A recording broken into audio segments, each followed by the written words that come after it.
Hello guys and welcome to the video. In this video we'll go over things to never do in Dota 2.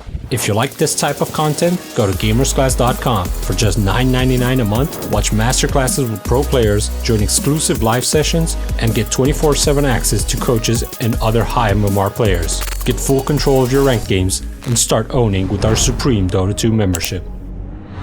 The first thing we should never do is skip regen, buying regen in the laning stage. It's a very important aspect of the game. Like for example, take this game. I'm playing Storm mid against the Queen of Pain, which is obviously a pretty bad matchup for Storm. Because every time I go close to the creeps to static Regen, then she's gonna harass me, right? As you can see, just pressing all of her spells to harass me, obviously. Shadow Strike and Scream of Pain, everything. So first I bought Tangos because you don't really want to buy a Salve against Queen of Pain. She's, it's a damage over time, first skill, first spell. So yeah, I bought heal first, Tangos, obviously. Then we skip ahead, I'll buy bottle, and then I'll buy another set of Tangos, just to survive. Like, this is super important. If I wouldn't do this, I would probably feed the Queen of Pain, right? So it would be very, very bad. Besides, you might say, oh, but you can just go jungle or something like that, right? No, that's exactly the point. You can't even do that, since you will still need to buy heal to go jungle. So yeah, just never skip heal. It's super important to survive the laning stage. Very important. Another thing that we shouldn't do is follow our team into a bad play. For example, in this game, my mid laner Arc version was dead, and he's the strongest hero in our team, and also the most farm. He's 8,100 net worth. Even though we have 5,000 gold advantage, by subtracting this, they have 3,000 gold advantage. And my team just wanted to defend mid tower for no reason. Even though we couldn't, since this guy is dead and ended up dying. Two of them ended up dying and just give the enemy more gold. Even though I was here, I just didn't commit in the fight. So this is what you shouldn't do. Just never commit. Even though you see I have an Omni Slash, I have speed, I just try to kill the creeps to slow down their push. The venture push. I know my team is gonna die here, but I don't commit. I don't Omni Slash. I just spin to run away. If I would have just Omni Slash there and committed, I might have also died. But by not using my spells, when my team is alive now, we can just smoke and fight the enemies, right? And I still have my spells. I still this guy still has ulti because he died without pressing it. I still have Omni Slash. So when my teammates are up, we can either choose to go Roche or teamfight. And since the enemies press their spells, for example Prime or Roar, they won't have it if we run at them, right? Another thing that we should never do is initiate on the enemy's tankiest hero. For example, this Beastmaster is going to initiate on me, and his whole team tries to commit, right? They're running with OD, Nyx also, but because I got my spin off, I'm able to survive. And then they're out of position. Two of them get caught in Mars arena. This Nyx is gonna get stunned by Mars, and also Leicester is here, even though he has rage. But it's simply not a good initiate on the Juggernaut. I guess he just didn't expect me to get my spin off. So what ended up happening is I survived, but then they are all forced to run away. See, they're just all retreating because they used all their spells on the guy that they couldn't kill. So even though they're all alive, they press their spells, right? Beastmaster has no roar, Nyx has no ult, Lifestealer has no ult. So now, since we didn't press all our spells and we're stronger than them, we can just take Roche. And they can't really contest us because they have no spells. So this all started because they initiated on the tankiest hero and the Radiant team. So try not to do this. Another thing that we should never do is buy the same type of items. For example, look at this PA. Highest net worth in the game, right? But has a Battle Fury and a Desolator, Looking for me? which is the same type of item, right? It doesn't change anything about the hero. Battle Fury just helps him farm, and Desolator is just more damage, Yeah, she got a kill there, but she just dies to the enemy magical damage. If we didn't have this Desolator, but instead had a BKB, he should have been alive here. And we could have capitalized and took Roche and stuff like that. Instead, yeah, she just dies. So try not to buy the same type of items. Just defensive or offensive. Try to combine them. most of the time you want to buy first the farming item, just like he did, right, on a carry, or I was playing Storm this game, or you know, if you're like a ganker, try to buy something like Orchid Dual Scepter, so you can set up for kills, right? But then you should still buy a defensive item, just like I was doing in this game. Just BKB afterwards. You see, they have a lot of magical damage, right? If I would have had the Blaston, I would still die to them. Same as this PA. If you had the BKB, she wouldn't die. But since she has a Desert, she just dies. Try not to throw away your advantage by dying like this. Without, you know, having highest net worth is very good, but buying wrong items can easily lose you the game and the advantage at the same time.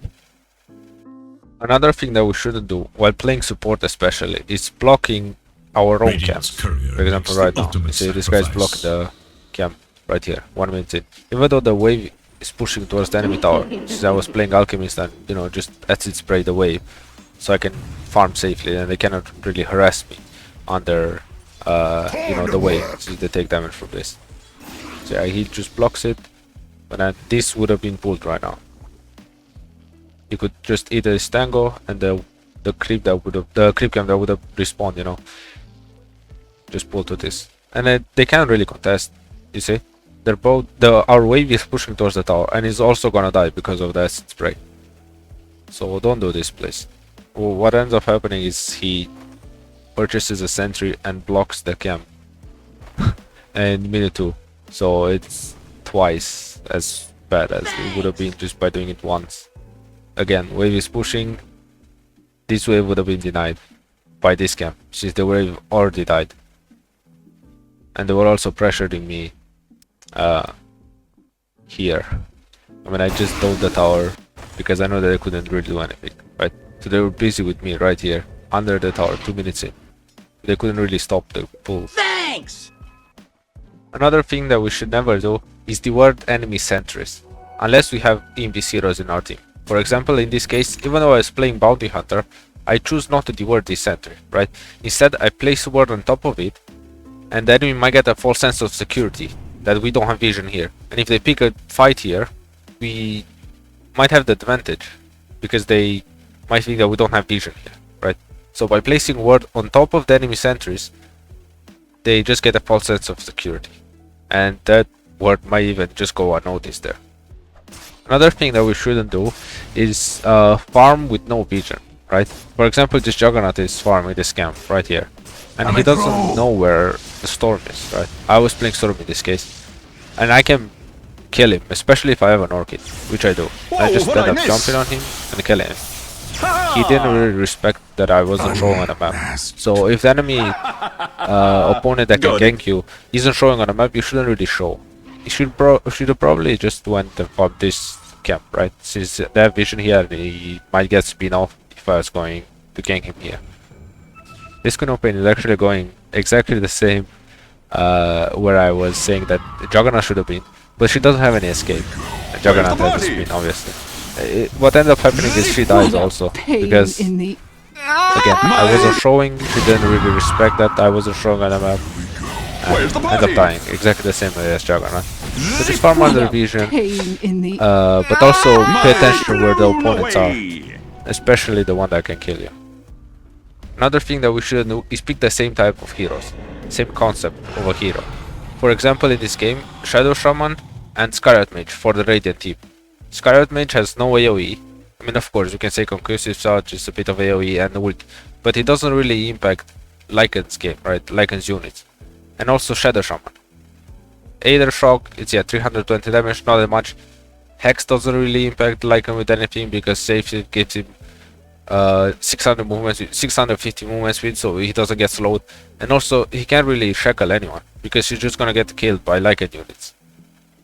So try not to do this, because if you pick similar heroes, they can just get countered by one single hero in the enemy team. In this case, Lycan. Look at the Shadow Shaman. Cannot really do anything, and he's just going to kill the Scarlet Mage next. Another thing is, I actually played Anti-Mage in this game, and it's the same idea to me. They can't really contest me, since they just have a single target. Shadow Shaman can never catch me with his spells, and also Scarlet Mage can never like silence me. because it's just a single target, so I can reflect it with counterspell, and I can just farm the whole map and eventually win the game, because the heroes are so similar, they get countered by the same type of hero. Another thing that we should never do is skipping small items. For example, in this game, I was playing Monkey and I bought Orb of Corrosion, mainly for the HP. Same as the Magic Wand, just for survivability, and also Fate for the armor. I even had Infused Raindrops, but they didn't get to me. So, right here, I was getting aimed by the enemy mid laner, even Shaker was here at position 4, and I'm able to survive. Even though, as you can see, Amber is so far ahead of everyone. So what ends up happening is that they waste time trying to kill me. And because I'm so survivable, my team ends up connecting this program, the offlane, and we might even manage to kill the enemy teams. If I didn't have all these small items, I would have either have died or be forced to go to base and heal, which is, you know, wasting a lot of potential farm.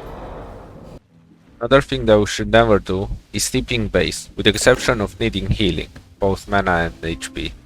For example, in this case I was split pushing, and the enemies would just respawn, and I was afraid to get ganked, so I just TP'd to the Ancients, which is like the safest place to farm, and also the closest to my team, right? Since if I would have TP'd base, and then the enemies decided to go rush, they TP'd all to outpost and go here, I might have not even reached here. And the teamfight would have been 4v5, and, you know, game would have went south pretty quickly. But by TPing here, I'm also close to farm. I can instantly start farming this camp and then this camp, and then, you know, take a fight at Roche if it's needed, or anything else. So yeah, you like save 20 seconds by not TPing to base. Try to TP just to the safest and, you know, closest place to farm. Another thing that we should never do is initiate without vision. For example, like this. Mars just runs in, he has no vision, ends up getting feared by Dark Willow, and ends up dying. You're welcome! Call it a warning. He didn't even know that Dark Willow is there, right? That's a big part, that he got feared. Don't tell my And then father! Tusker was already dead.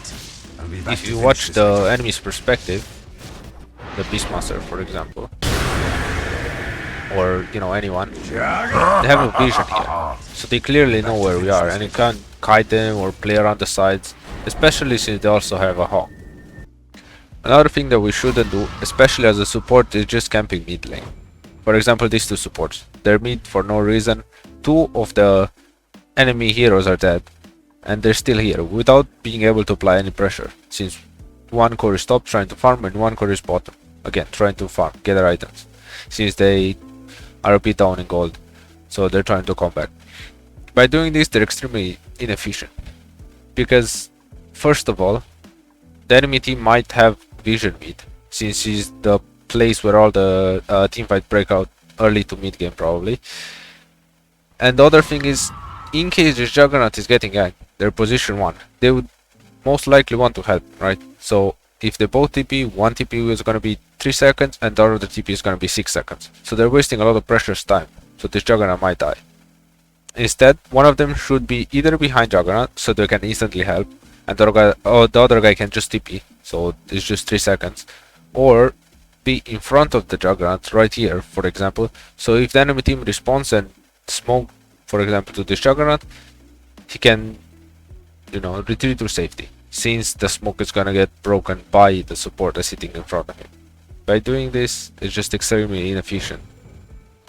Thank you for watching the video. I have been IDQ. Have a nice day.